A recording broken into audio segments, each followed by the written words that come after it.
një bashkëbisedim. Arlinda, të përshëndes dhe ua kaloj linjën të kju.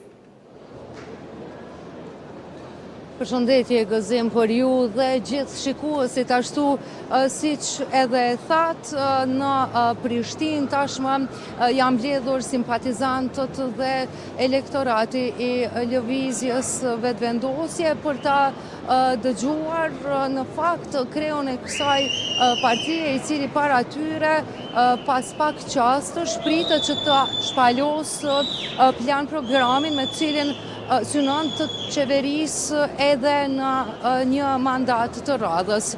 Kreu i lëvizjes vetëvendosje Albin Kurti pritet që pas disa minutave të vije këtu para simpatizantëve të tij për të shpalosur sigurisht plan programin dhe programin siç e thash, me cilin synon që qeverisë përderisa në numrin që shënon në këtë parti ka siguri dhe begati aty ku lideri i kësaj partie është fokusuar në këtë program, sigurisht në disa fusha të sigurisë dhe në mirëqenjen për qytetarët, sigurisht në paga. Arlinda, të falenderoj për këtë transmetim të drejt për drejt, por jemi në edicionin qendror të lajmeve dhe kemi minutazhin e kufizuar.